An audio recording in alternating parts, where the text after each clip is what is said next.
Welcome to the Thriving Farmer Podcast. I'm your host, Michael Kilpatrick. Our mission is to inspire, educate, and celebrate sustainable farming. We believe that you can build a profitable, sustainable farm that gives you true farm freedom. Join us as we talk to farmers, innovators, educators, and entrepreneurs to glean their top takeaways in business and life. Hey, Thriving Farmers, Michael Kilpatrick here. So today joining me is Lisa Kivirist, who is a national advocate for women in sustainable agriculture.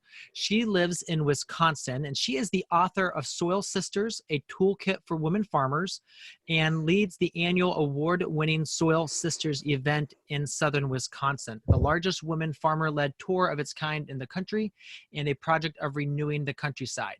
She founded and coordinates the In Her Boots Women Farmer Training Initiative for the Midwest Organic and Sustainable Education Service, MOSES. And she is also the co-author with her husband, John, of Homemade for Sale, the authoritative guide for launching a food business under cottage-food law. They are also the co-authors of Farmstead Chef, Ecopreneuring, and Rural Renaissance. For over 20 years, they have run In Serendipity Farm and B&B amidst the rolling hills of southern Wisconsin, completely powered by renewable energy. Welcome. Hey, thank you, Michael. Man, that is a interview there alone of itself. All the things that you've been involved with. Hey, it's all about diversification on the farm, right? Absolutely, yes. So what drew you into the world of farming? Sure. Well, I don't come from farming roots or grandma's farm or anything like that. I'm a first generation American raised in a immigrant household in Chicago. So that is where my roots were. I grew up in a very food loving family, but the extent of our gardens were a couple tomato plants in the backyard. But I was on what was expected of me at the time of, you go to college, you get a job with a cubicle and a paycheck, and did all of that, and immediately found it not very fulfilling on multiple levels there, and literally started escaping with my husband, John Ivanko, to Wisconsin and connecting with the rural areas and the land and the stars and cows in Wisconsin, of course, and all of that, and really fell in love with the rural areas and the idea of living closer to the land, and more importantly, living closer to our values. So that's what prompted the move to the farm back in '96, really before podcasts like yours, before a lot of the resources you see today. So it was a little crazy at the time, but it was a leap of faith that we wanted to create something authentic to ourselves. So we did all that without beginning farmer training, nor frankly having planted a seed. So the short story there is, if we can pull it off, anybody can. But it's to do with following your heart. And for me, that had to do with taking some life detours, career detours off of what is expected of us sometimes, especially if we don't come from farming roots, to craft something of our own. And today, I think it's so exciting to think about going into agriculture and farming, because there are so many resources, so many more people out there and online communities and support, that it really is the prime time. Absolutely. Okay, so you bought this property that had the inn on it, and you started an organic farm. Talk to us a little bit about what you were looking to build with that. Sure. So our goal has always been from the start to generate our income on farm, in the sense that I didn't want to go back to that cubicle or that commuting lifestyle. So that has always led to that diversification, partly because when we first moved here, we really didn't know how to farm yet and needed some time and experience there. But also because I really love that environment of having multiple things going on, which has proved over the years to be a smart business strategy, in the fact that you don't put all your eggs in one basket, bottom line. So from that end, we started the bed and breakfast, and we're small. We just have 2 rooms in the farmhouse, but it's one element of things. And then also too, and we grow diversified vegetables, which we sell, both used for the B&B, sell locally to restaurants and others.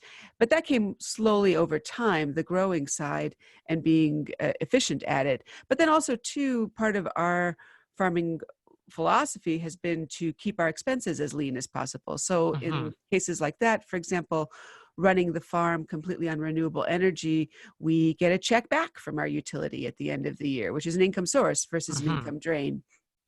And you stack enough of those up and you don't have to make a whole lot of money to actually make a whole lot of money. Exactly. And have, I'd argue, a very good quality of life in the process. So you made a pivot from farmer to more of now an advocate and author. Talk to us a little bit about that transition.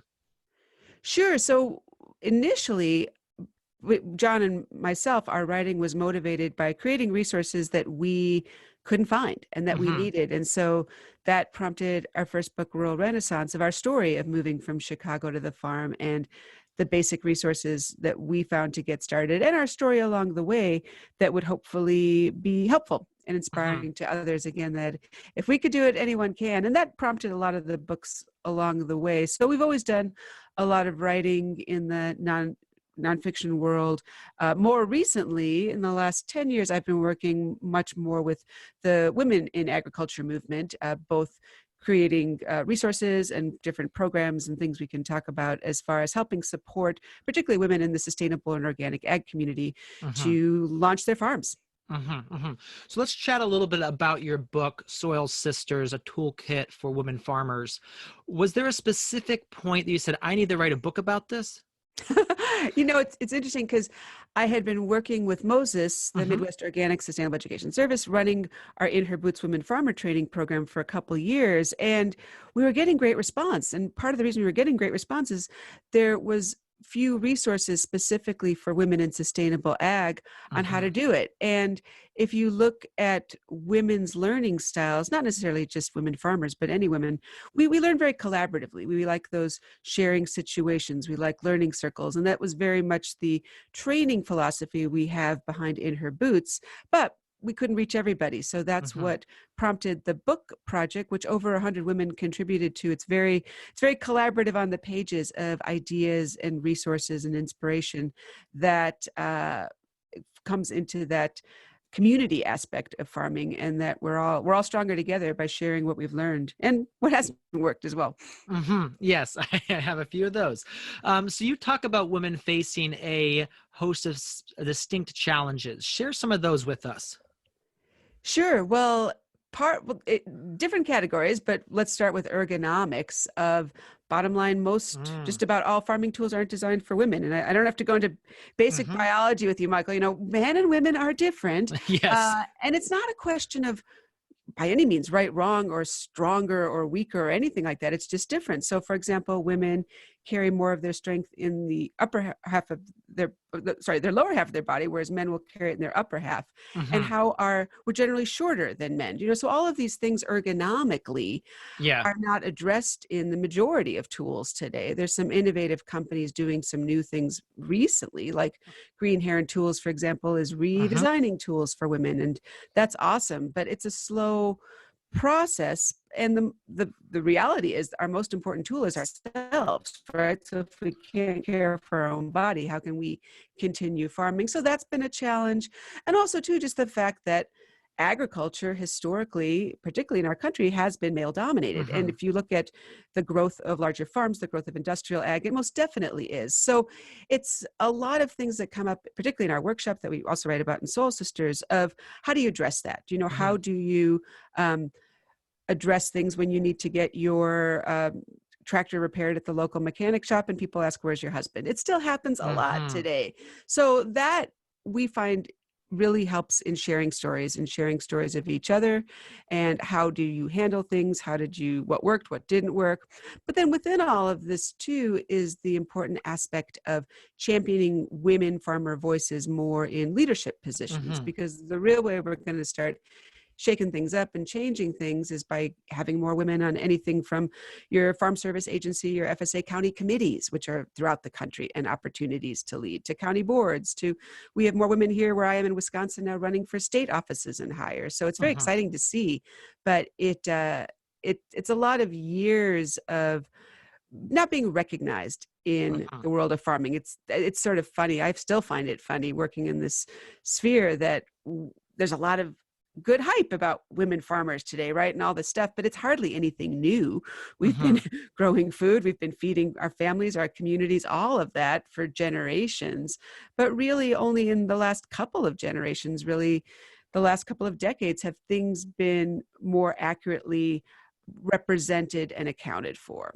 And this has to Mm-hmm. do, for example, even with the ag census, which the census of agriculture that happens every 5 years is really the data point for agriculture in our country, right? It's what drives the farm bill. It's what drives Mm-hmm. funding. It's what drives policy. And really, up until the 70s, women weren't counted. There was one slot on the ag census for primary owner, and that historically typically went to the male head of household. The last ag census now has, I think it was up to 7 spots Oh, wow. for ownership of farm. And that's not just women driven, it's Mm-hmm. in a really good way the USDA understanding and championing the fact that our farms are more diverse. We just have Mm-hmm. different kinds of partnerships and all sorts of things that are running our farm today, and that needs to be recognized. So again, a lot of big changes happening that we have to keep an eye on, but also keep moving forward. Mm-hmm. Mm-hmm. On the flip side, women have some advantages. Talk a little about that. Well, definitely the community aspect. Women, I Mm. see in my local farmhood here to the training I work on, of we are very collaborative, and that really helps when it comes to business success. And not to say by any means men aren't, but we really champion that, and it happens often, as it has historically in our rural communities, informally, at potlucks, at church dinners, at things where there's opportunity to share information, share experiences. So that definitely is an advantage that we like to, again, champion Mm-hmm. in any situation we can. And also, too, I see amongst the women farmers that I work with a real passion for the land and Mm-hmm. conservation and stewardship. And it may be that protective mama bear nature in a lot of us, if we want to protect our surroundings, right? Our rural Mm-hmm. communities. Mm-hmm. And how can we do that? And thinking those 7 generations ahead when it comes to conservation, and not the immediate bottom line, is also too an important aspect that women bring to the plate. Mm-hmm. Mm-hmm. I like to say sometimes that the women are our best students because I think that women are more, I don't know if you call it teachable, but they're more willing to look for the answer instead of just trying to force the, square nail into a round hole. You definitely see that creativity, and that too, I think, lends itself to running diverse farm operations. It's by Mm-hmm. no means a gender specific thing with diversification, but I see that amongst women farmers of, we like to have a lot of different things going on, and that Mm-hmm. really helps. I can speak to that personally too, where having different businesses on your farm, they naturally cross pollinate with each other, and ideas spread, and you have the ability to try things out on a small scale often that can be much more of a successful long-term strategy before investing and doing the big projects and Mm-hmm. taking debt on accordingly. Yeah, absolutely. So let's talk about funding. You mentioned that. What are some of the specific funding that is available for women now? Is there has been changes in like the farm bill or just sources for women? Oh, I wish. um, no, I mean, well, I'm sorry. The quick answer would be no. I get that question often. Like, I'm a woman farmer. What is out there for me grant Mm-hmm. wise? And I was like, hey, I would grow that tree quickly if I could. Uh, Women, according to the last ag census, grew 27% in number, but that is hardly reflected in the Farm Bill policy and funding. However, because women have historically been discriminated against, and specifically this often has to do with FSA loans and Mm-hmm. women who have been denied loans based on gender, which can get sticky and hard to prove, but it has understandably happened over the years. Women in some programs are classified as socially disadvantaged farmers, or now the term historically underserved is being used of Mm-hmm. women who, again, have been denied these federal resources over the years. So there are some things, particularly FSA, if there is a beginning woman farmer and Mm-hmm. you need an FSA loan, either for farm access or capital, you would qualify as one of these socially disadvantaged farmer groups. So you still need your full, Mm-hmm. you know, really tight application. You still need your experience. You still need everything else that would go into an FSA loan application. But there are some pools of money at that point that can be tapped into, and the FSA can help navigate that. So those are things like that. Again, particularly in a good way, if you're a beginning woman farmer starting out with no assets, those are great fits for FSA loan programs. But yeah, and there are other federal programs that do include women as a priority group. And you often see those trickle down more so to various nonprofits or universities that offer training, like the work I do with Moses. So that is probably a more accessible resource for women, in that there may be specific training for you. There may be scholarships available to go to different conferences that would provide education. That exists more so than, again, the outright grant opportunities. Yeah. But hopefully things will change. Yeah. So what I think you're referring to with the FSA, that's more like there's more of a point system, and so you can get more points. Yeah, exactly. It kind of is in the weeds of the application, but it's definitely something to look into as a beginning woman farmer to take advantage of. Sure. Awesome. So share with us about the Soil Sisters event. How did that get started? Yeah. So about 10 years ago, I, via Moses, was leading up in Madison, which is about an hour north of my farmhood in southern Wisconsin, a basic beginning farmer workshop for women at our local food co-op. And we had 30 women, and we were doing introductions. And when the third woman stood up from my county and close to my town where I lived, and I was like, I've never met you before, and you're farming organically too. And whoa, we need to get together again.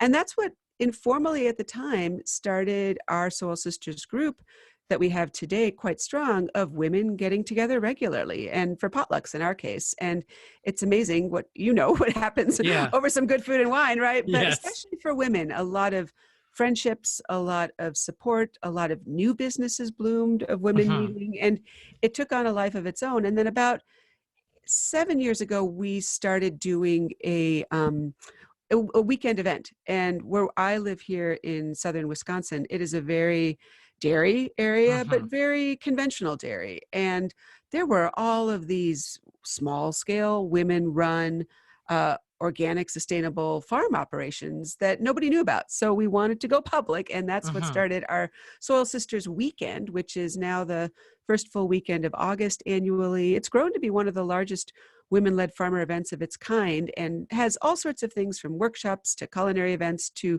training of ways to basically invite folks onto our farm, open up the barn doors and have that. So yeah, it's an example of really what any community, definitely any community of women farmers, can grow by just starting to meet. We didn't have this by any means master plan when we started, but it's those connections and building those connections that now actually serves as a really great rural recruitment tool. We have had women over the years who've come to our Soil Sisters event and met and connected, and are now permanent parts of our community, have moved and bought farms, and growing in number.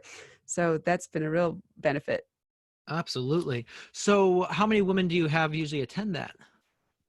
The Soul Sisters Weekend, we kick it off with a In Her Boots workshop via Moses. Okay. So that is the only event of the weekend that's really women farmer specific. But the rest of the weekends the workshops are open to men as well, but they're women led. So we celebrate women farmers. But yeah, we get about 1,000 people over the course of the weekend, and have grown now. So we are officially a program of Renewing the Countryside, which is a Minnesota-based nonprofit that does a lot of work in rural revitalization and the kind of cooperative spirit that we work on with Soul Sisters. So we're plotting to have more Soul Sisters networks now over the course of the next year and beyond, throughout the Midwest, throughout the country, because we're getting interest from women who are inspired by what's happening here locally by me, who want to do that and start organizing. So we're really excited about that.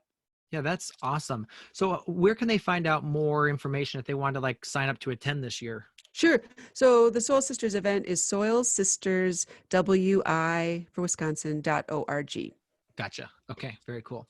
Now, you also have mentioned the Moses In Her Boots Woman Farming Initiative. Talk to us about that. Sure. So Moses is really the mothership for organic farming training here in the Midwest. It's over 25 years old and hosts just was a couple weeks ago, the Moses Conference, which is the largest Uh-huh. organic event in the known galaxy, as we like to say. It's How many people attended this year? thousands. It was, yeah, well over 2,500 of Midwest farmers, but educators, also activists and people with spring fever and passions for change. So it's always a good vibe, a warm invite for anybody who hasn't been out to that. And within Moses and programming throughout the year, I help facilitate the In Her Boots project. So we are probably one of the few sustainable ag nonprofits that have had a dedicated program year-round to women farmers now for over 10 years. So we host a variety of events, both at the conference and throughout the year, but are all under that umbrella we were talking about, Michael, of collaborative learning and Uh-huh. creating space for women to learn. We're not into lectures, we're not into somebody telling us how to do it, but how can we learn together?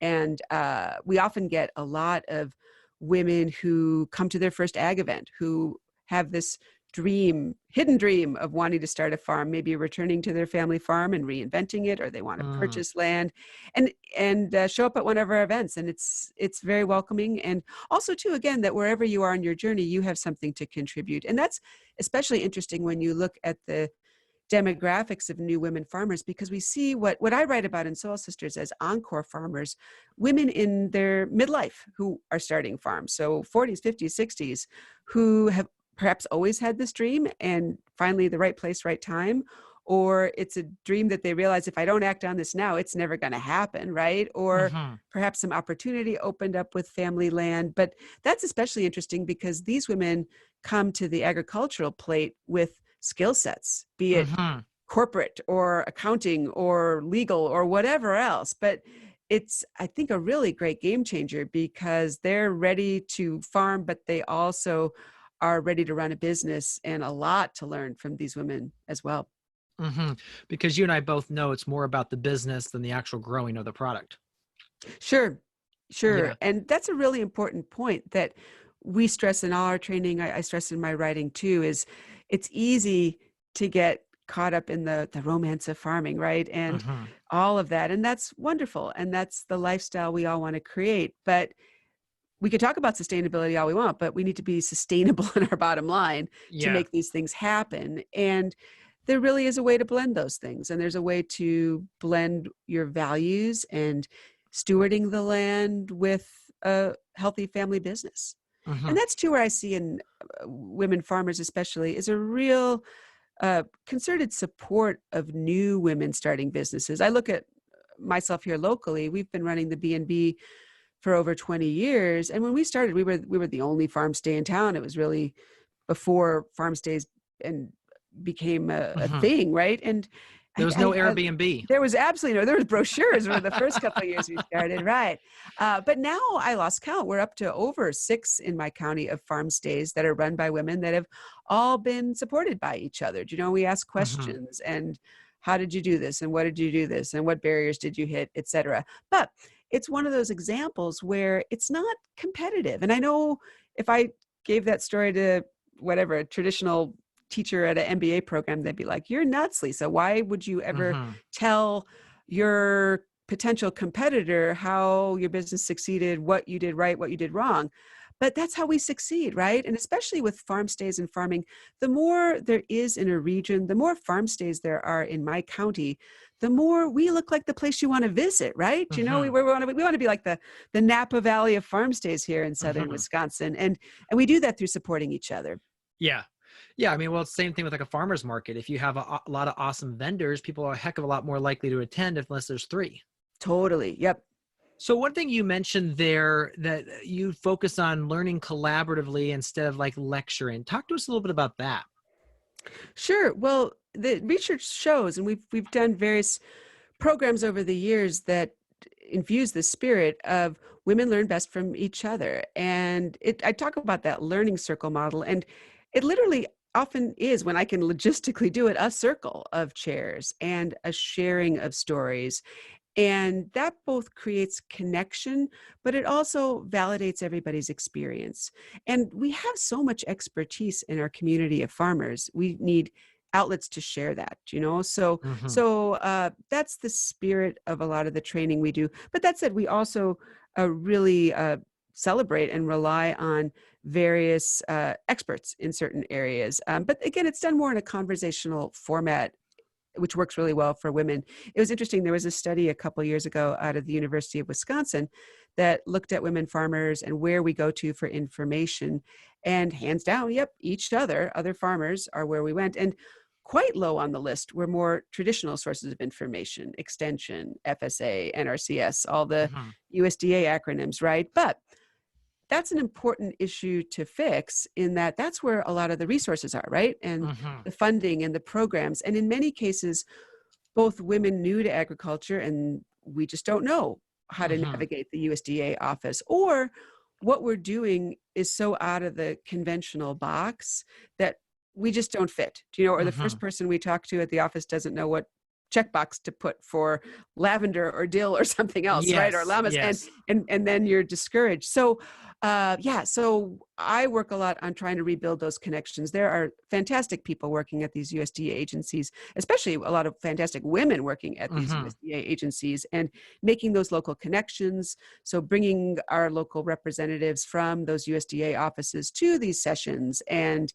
doing introductions. So the next time you call, you know somebody and you also know how to navigate. And also too, there's that feedback loop, because our policies and programs are not going to change unless we farmers, who are a little, yes, out of the box and doing things Mhm. differently, voice those opinions and uh, you know, refigure how we could fit in some of those boxes, or more importantly, change some of them. Yeah. So I want to stop you right there because I think what you just said is so important. You said that, there's nothing's going to change unless we actually show up and tell them what needs to change. Because I see a lot of people just, well, it's USDA, I'm not going to worry about them.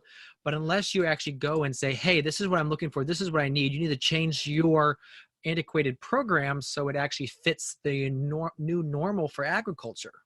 You are so right, Michael. Yes. And those happen slowly.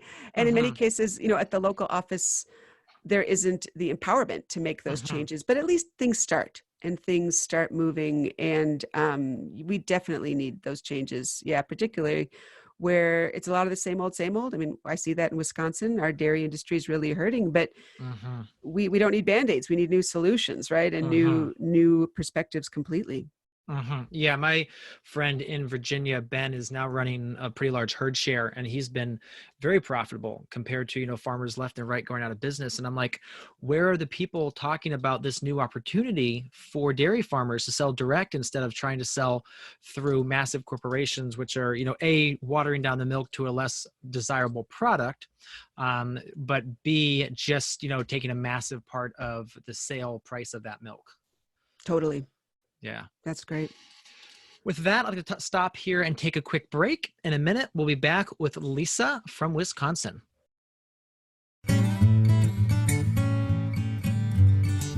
If you've been enjoying this episode so far, you're going to want to head over to growingfarmers.com/free resources and download our free resource bundle to help you shave hours off your week and become a thriving farmer.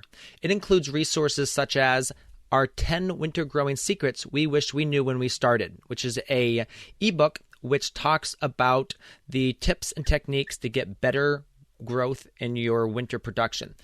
We teach things like the simple but counterintuitive principle that trips up most beginning growers, the shape and size of tunnels that are best for winter production, how to prepare beds so they are weed-free and get beautiful, lush stands of crops, what to do about pests like aphids, voles, and slugs, how to fast-track your research to fine-tune your production for your microclimate, and how to pack in more crops for higher yields and profits. So head over to growingfarmers.com/free resources and download your free resource bundle today. And we are back with Lisa Kivirist from Wisconsin. So Lisa, talk to us about your book, The Homemade for Sale.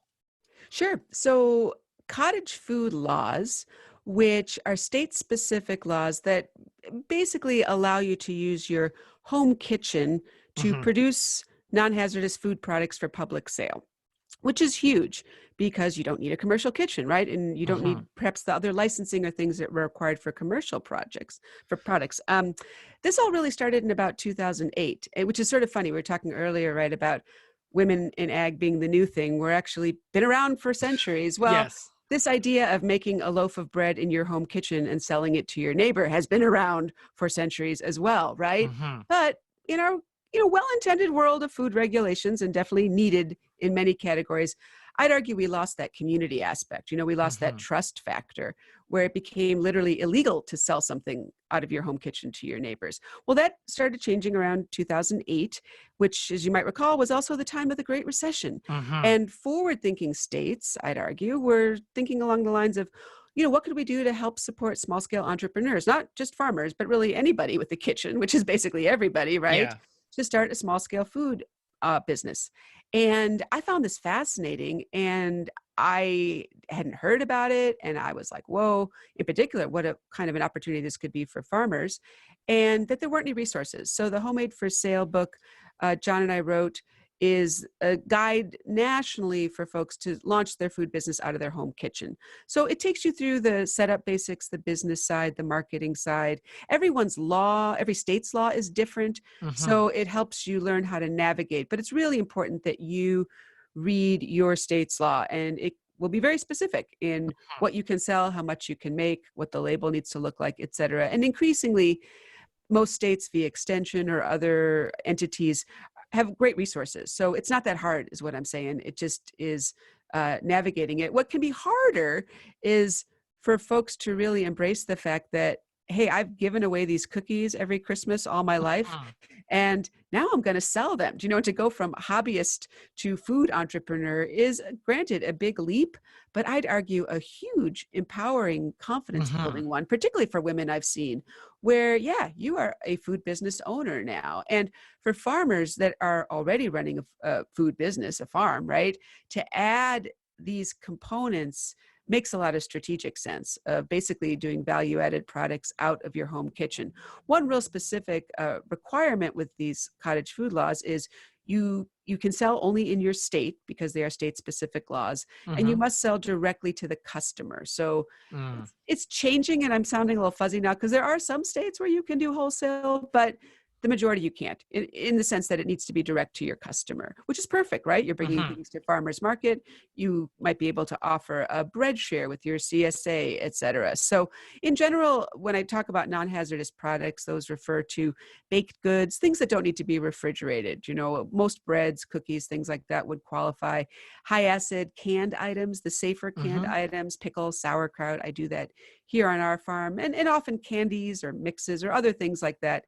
That, again, an easy way to think about it is, what could you bring to the market and keep on your market stand all day and it's fine. Mm-hmm. So there's a lot of things that you can do under that umbrella. Mm-hmm. Mm-hmm. So, like for product development, like my mom had a salsa that she made and we loved it. We actually, for a while, sold it at our farmers market. What are the steps that most states are going to require you to go through before you start selling that?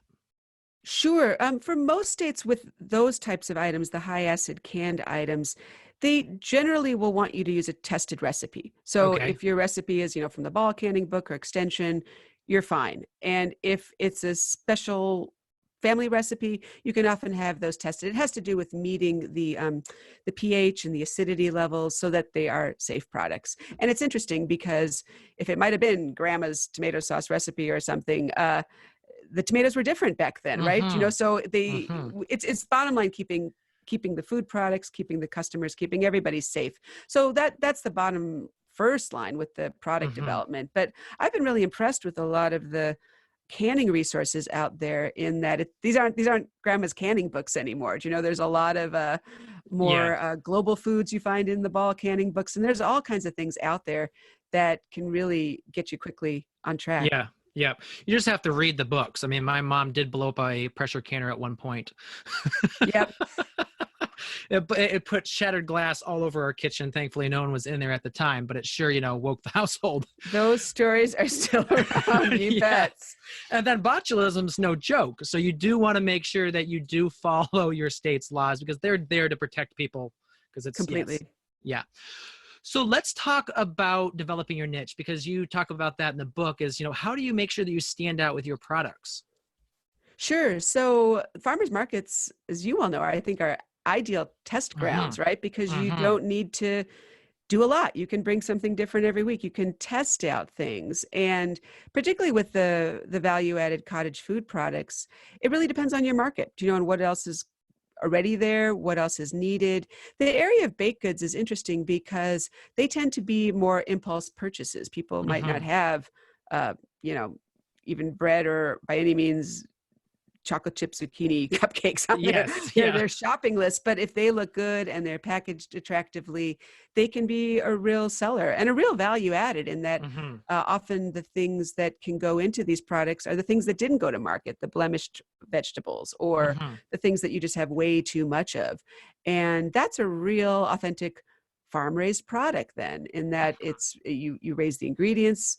You could use other locally raised ingredients if you're looking for the flours or the grains or the other things that go into it, and that it's cooked in your home kitchen. The baked goods in particular, in partnership with the high acid items, are a real good idea source for farmers as far as these products go, because they're in many cases things we're doing already. We might be doing them for our family, and could there be a market for that? But to your question about niche, it's interesting because I think there's a lot more we could explore with this as far as cottage food farm products. For example, weddings, with the idea of the more wedding barns, right? And the farmstead weddings, et cetera, that are happening. People want wedding favors, or they want, things at their wedding that, sure, if they could find something directly from a farmer, made by a farmer, raised by a farmer. And when I mentioned before, you're not selling wholesale, so nobody's retailing anything at their wedding, right? But if somebody wanted to order, whatever, 200 little mini apple pies for their September wedding and packaged in cute little boxes, et cetera, man, I could really up the price for that, right? This is not your ordinary, and it's the wedding, everything special. However, producing 200 apple pies during the wedding season, which is exactly parallel with the farming season, right? It's a question of scale. So I said there's ideas that are untapped for sure. It's a question of your personal business situation, and your schedule and lifestyle and helpers and all of that. But there definitely is a lot of opportunity there.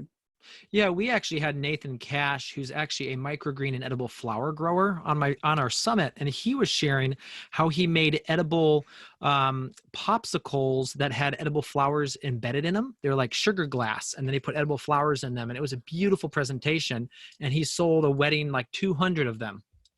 Oh, I could see that. That would be something that would be in a commercial kitchen, but that would definitely be worth it. It's a unique product. Oh, very unique product. Especially for weddings. That's gorgeous. Yeah. Yeah.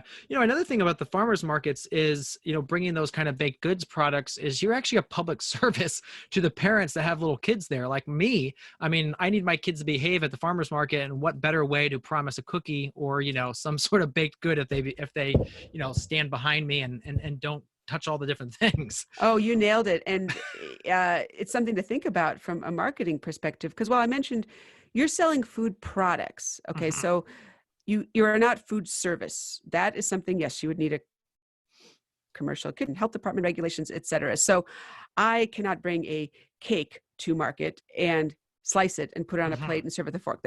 That's a no-no under cottage food. However, sure, I can bring a really cute farm-raised whatever, cookie, cupcake, individually package it, and parents will buy it for their kids, you bet. So there's some creative ways to think about things that totally meet your state's regulation, are not food service, but they're not leaving the farmer's market. They're going to be consumed on site, and that's just fine. So give us a couple examples of some cottage food entrepreneurs that you've seen in your area or you've worked with on and what they're doing. Sure. So some woman I wrote about in Homemade for Sale, Regina Dislowski, she's out in New York, and she's a farmer. She brings her produce to market, but she also does some really nice artisanal breads. Great. And then she also does some small individual focaccias with some vegetables and things in the farm. So it's perfect. People buy their bread for the week and they buy a focaccia. But again, I would bet my last dollar those focaccias don't make it home from the market, right? So and we have this new project we're launching. It's a SARE Farmer Rancher project with a team of women farmers by me that have developed a website and some toolkits and resources and recipes for exactly what we're talking about, of developing different new products that meet state regulations, that bottom line, use what you're growing. So, for example, one thing we talk about in this project is the idea of add-on sales. Mm-hmm. So, for example, crackers. We have several Mm-hmm. recipes for crackers that use potatoes and herbs and other things. But what do crackers go with? Dip, right? You Mm-hmm. can't sell dip, but we have a recipe. People are, again, it's all free, welcome to download and use, for a market vegetable dip that's crazy hazardous. It has sour cream and cream cheese, but that's okay. Folks are going to make it at home, but they also are going to buy your fresh vegetables for the whatever it is, 6 cups of chopped vegetables that go in the dip, do you know? So Mm-hmm. thinking along those lines, if you're selling salad greens, croutons go with Yeah. salad, right? Or salad dressing. Yeah. Well, if those, it depends on the recipe in that case. You Yeah, might you'd have get, to I be in a mean, 20C kitchen for that. yeah, I don't, it depends on the recipe, but if it's a high acid type of product that you could do under your state's cottage food, great. But under the baking bit, there's all kinds of those ideas. If you're doing meats, buns, and Mm-hmm. hamburger buns or brat buns. So those are other creative ways to think about having people stay more at your market stand, but Yeah. also providing a diversity of products. Mm-hmm. One thing too we were playing around with, for example, is you'll see a recipe for a quiche crust. All right, Okay. well, same difference. Buy your vegetables. Here's the recipe. Here's the crust, which is something you can sell out of your home kitchen. It just doesn't have this stuff inside, but that leaves your shoppers to do that. So it's kind of a little, call it meal kitty in a way, but it makes things easier and accessible, but also getting people both using what you're growing and cooking in their home kitchen. Yeah, and cooking healthier. Mhm. So you sued or are part of a suit against the state of Wisconsin about cottage laws. Tell us about that. Sure. So when I mentioned every state has its different take on cottage food law, you will see every flavor under the regulatory sun under this. And it really is interesting to dive into because some states have been very progressive in listening to their constituent bases and what we want and how this can be made better. And there's other states like my own dear state of Wisconsin that just had been really stubborn on it. Mm. We have what we affectionately call the pickle bill, which covers those high acid foods. That's been around since 2010. And this was around the time when I was like learning about cottage food and realizing every other state at the time, just about, except your Wisconsin, you could sell bacon. And why couldn't we? And we had organized to something called the cookie bill, which is basically introducing a bill for home baked goods that wasn't getting anywhere thanks to, long story short, just politics, as Hmm. always seems to be a barrier, and people in a lot of power who didn't like something were getting campaign contributions from home cooker associations, etc. So we were stuck.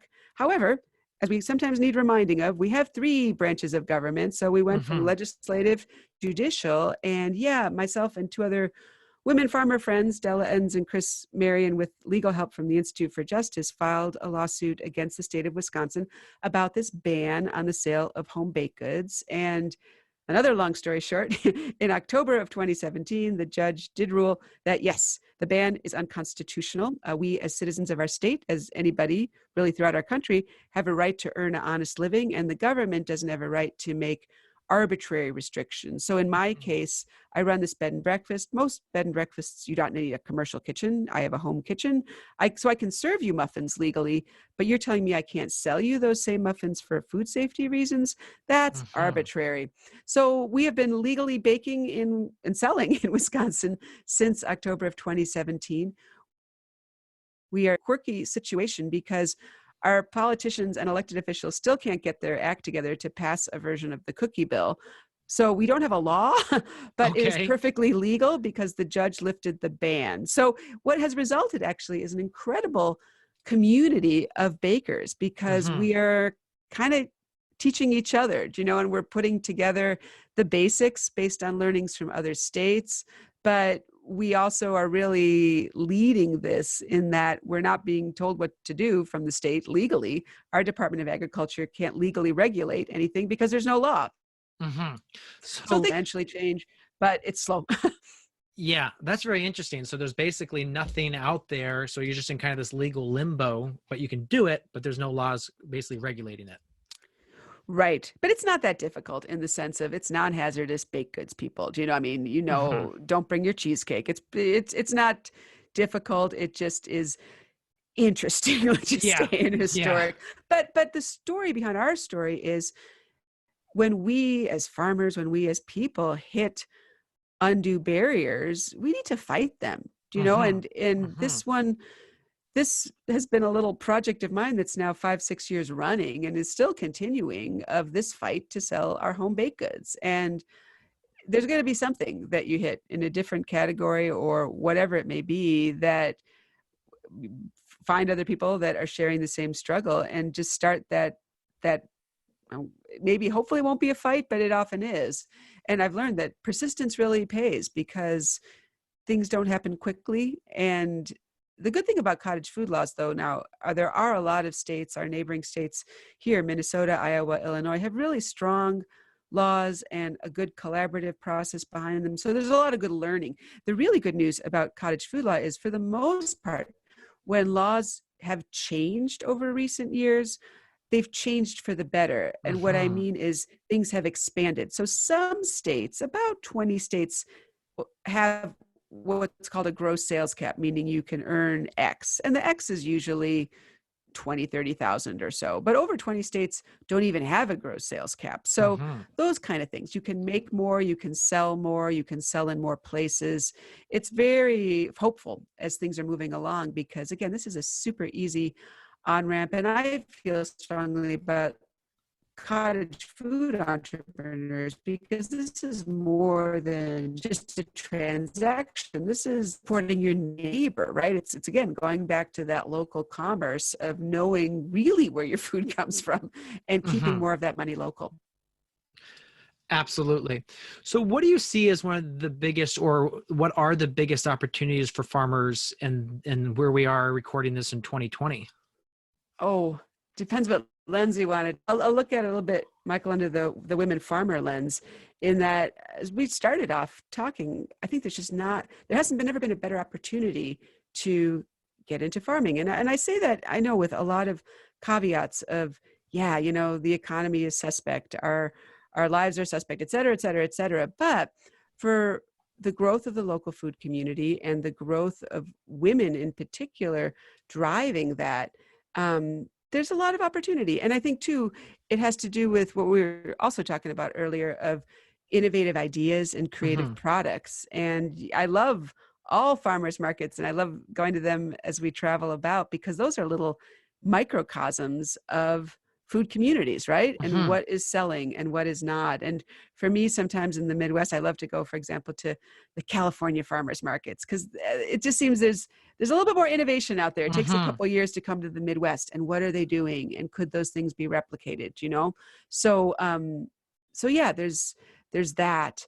But there too is that community aspect that, like I was saying, I didn't have when I started out over 20 years ago, that is a real good launch pad for folks. I mean, resources like yours, increasing resources from the whole cornucopia Mm-hmm. of nonprofits Mm-hmm. and agencies. It almost is an overload of information at this point. The Yeah. challenge, I think, is narrowing things down and really creating businesses around both your lifestyle, your livelihood, and where you are in life. When we were talking earlier about more women starting farms midlife, that's great. But it also asks the question of, importantly, where do you see yourself in 10 years or 15 years or 20 years? And how can your farm business be designed today so that you can be farming as long as you want, as much as you Mm-hmm. want, et cetera? So, for example, there's a woman here by me who, early retiree, has this dream of growing lavender, and she, granted, invested in some really large raised beds. But Mm-hmm. her argument is, I can be harvesting, I can be farming in that capacity standing than I ever could working the soil directly, kneeling down. I'm like, that is really an interesting perspective. So it's thinking about those things strategically, of what are some crops, products that I have a market for, and how can I be raising, growing, tending those into the future. Mm-hmm. Mm-hmm. And even maybe thinking about, how can I pass it on to the next generation? Yep, totally. Yeah. So let's talk about beginning farmers, because I know that you work with a lot in the different programs you're a part of. What do you think is the biggest mistake that you see beginning farmers making? Hmm. Well, that's a good question. Having just come from several farming conferences, I Hmm. just want to give a plug. I think sometimes a mistake is over researching. I see a lot of farmers who I saw at last year's conference, Okay. and the one before. And I get it because the research part is fun and interesting and very engaging. And the launching part is scary and hard and unpredictable, right? But Yeah.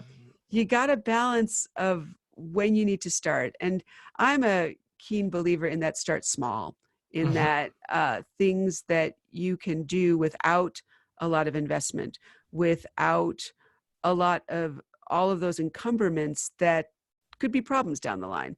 And that can be a challenge sometimes because, yeah, things do need investment. Another resource I want to give a shout out to that Renewing the Countryside created is specifically for farmers, for example, who want to go into on-farm food service. You see the Okay. growth Yep. of farm to table, and pizza farms are all the rage here in the Midwest. Hmm. And again, it's romantic, it's fun, it brings people on the farm, etc. But it undoubtedly will involve things like installing a commercial kitchen on your farm and all kinds of Hmm. flavors of that, right? Which has dollar signs behind it. So we created a resource, come and get it, what you need to know to serve food on your farm. Hmm. And it goes specifically into regulations from Minnesota and Wisconsin, but the bulk of the downloadable free toolkit off the Renewing the Countryside site, it explores these questions, both lifestyle, is this the right thing for you? And market, do you have the market? And also has over 10 case studies of successful farm operations that have incorporated food service. But that's an example of something that it it gets shiny and it's easy to run after. But Hmm. increasingly, I'm hoping we will have more resources like Come and Get It for some of these newer, more niche areas of interest amongst small scale farms so that we can really understand things before we jump in. Hmm. Yeah, it's like really easy to go look at a bunch of houses, but then when you purchase one, that's a heck of a lot hard to do. The looking's fun, you bet. Yes, we've been in that process for the last while, so I know well about that. Um, so that's really interesting, that resource, because actually that's one of the things we've been tossing around locally here is a pizza farm, and so I'm glad to see that there's a resource out there. I'm going to actually go download that, and we will put that in the show notes so that Great. people can just go to our website, thrivingfarmerpodcast.com. And your episode will be the most recent one right there. They'll click on it, and there'll be all the resources below. So let's talk a little bit about your latest project, which is the Start a Farmstead Bakery. Talk to us a Sure. little bit about that. Yeah, so I started talking a little bit earlier. We are talking cottage food about Mhm. using more of what you grow in your products. And this is a challenge actually in cottage food because a lot of what would use what I'm growing, zucchini is a great example, often like a traditional zucchini bread recipe doesn't meet the non-hazardous criteria. And I won't get too deep into the science weeds, but it has to do with water activity. And bottom Mhm. line is we've been talking about keeping food safe. There's a number that a product needs to meet, 0.85 usually or lower, to make sure that it is safe, Mhm. non-hazardous. And because items like zucchini or beets or pumpkin, for example, have such high water, zucchini bread, right? It's real soft in Mhm. the middle. Mhm. That's the issue. Mhm. So that said, I could bring chocolate chip cookies to market and they would sell, but that doesn't do anything for my farm, right? That's not value added really, and I'm not using what I'm growing. So we took this on via a North Central SARE Farmer Rancher grant. There's a team of women farmers by me here in southern Wisconsin that created a toolkit of recipes that have been tested. So basically we were dialing into the science weed, so you didn't have to, of Mhm. developing a zucchini muffin recipe and a pumpkin muffin recipe and other recipes that utilize this produce, but we have the lab results on the website meet this non-hazardous criteria. And so we figured out some hacks along the way. Like for example, with the zucchini, if you shred it and you sprinkle some salt on it and let it sit, a lot of the water drains out. Mhm. And then adding in other things like some oils and other ingredients to basically still keep it moist. But the bottom line, it still needs to taste good, right? Mhm. Yeah. So that was one of our challenges. But yeah, so there's a number of different recipes on there. And the other challenge we took on is packaging and marketing. Whereas if you're bringing your small batch baked goods to market, how do they not look like the Boy Scout bake sale, right? Mhm. Saran wrap is a little too homespun if you Yes, want someone to yes. pay a premium for your pie. So we also have resources on the website for packaging suppliers that use recycled products or are compostable, as well as some ideas on how to display at market that's appealing. And yeah, so we just launched that, and I'm really excited because we need more zucchini in other forms at the farmers market, and can hopefully help that get rolling. Yeah, and you can take one zucchini and turn it into so much zucchini bread Oh, compared to just exactly. getting, 50 cents or a dollar per each. You're talking about the ultimate value added at Yeah. that point. And one Yes. thing too we learned in our research with this project is that small and cute sells. It's like I could make my 12 zucchini muffins and they would look okay and maybe sell. But if I put some frosting on there, we have some tested frosting recipes on the website resource as well, and package them individually in little boxes, they all of a sudden look like a gift, right? They're Hmm. amped up. So it's an easy one to experiment with, because again, you're talking small batch baked goods, and maybe that works Hmm. at your market or maybe that doesn't, but it's something to experiment with. And the nice thing about baked goods really is the worst case scenario is you just come home with them, right? I mean, they're things Yeah. you can still eat and use, Yes. Yes. but they're good for barter in the after hours at the market too. But Yes. so this new resource is cottage-food-home-bakery.com, and this is through, I mentioned briefly, a North Central SARE Farmer Rancher grant. So SARE, hopefully folks are familiar, is Hmm. Sustainable Agriculture Research Education, which is a national program under the USDA for all kinds of resources and training opportunities for sustainable ag. And then our country is divided into 4 SARE regions. Wisconsin and the Midwest is North Central, but all of the different regions offer what's called farmer rancher grants. These are small grants that go directly to farmers, which is a little unique in a good way, that basically help us solve challenges, is an easy way to think about it. So if you have a challenge on your farm, I wanted to sell my zucchini muffins, but the recipe I have doesn't meet the non-hazardous criteria, and you think other farmers have the same problem, what can you do about it? And what Hmm. resources would you need to do that? So typically the farmer rancher grants kind of expand in resources if you have more farmers. So we have officially 3 farmer partners on this project. And yeah, it can take you in some new areas intentionally. Like for us, it took us into our community college science lab to test water activity, which is not really where I have ever Yeah. been, but it's rewarding to create something that will hopefully be a resource for other farmers as well. Awesome. Very cool. And we'll link obviously to that in the show notes as well. So we can kind of do like a collection of all the links, because there are so many. You're involved in so many projects, which is awesome. So if you could pick one, what would be your favorite farming tool?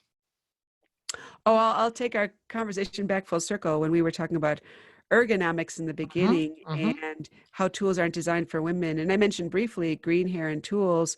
Ann Adams and Liz Bresinger out in Pennsylvania are basically recreating tools for women, and it's an extensive partnership with Penn State. They're doing research and focus groups and all this stuff. And when they first started, the first tool that women wanted was a shovel that worked. So Hmm. they came out with something called the Her shovel that I have in my shed. And it is really the first shovel, which sounds so basic, doesn't it? But it's the first shovel designed for women. And it comes in 3 sizes because we come in different sizes. And Hmm. in their research, for example, they just found that we use shovels differently, where a male will be more likely to shovel straight down. We tend to use a shovel at an angle. So it's Hmm. ergonomically designed for that. And yeah, I wish we had more tools like that. Very cool. Very cool. If where can people find more about you and your work? Sure. So thanks for putting those links in there. Our main farm site is in Serendipity, INN, serendipity.com, which would link to our books and other things as well. But you Hmm. can pretty readily find the stuff online. Very cool. Awesome. Yeah. And I'm taking a look at this picture of the Her shovel right here. And the thing I like about it, it's got a great big handle, Yeah. Well, wide handle. boys can use it too, by all Oh, means. yes. I might be buying myself one. But again, thank you so much, Lisa, for coming on today. We really appreciate your time. And, I think I found you through one of your books. I was researching, I found one of your books, and it took me back to your website. And I was blown away by just the number of things you've been involved with, and just, the work you've done from moving the women farming movement forward, and just in general, a lot of the value added side. So that's so important. We teach that, that there's so much value added stuff that can help farmers double their income. And again, our goal here is help farmers succeed. And we know that's what you're doing too. And we really appreciate your work. You bet. And thank you for all that you're doing and getting the word out there over the airwaves. I think this is awesome.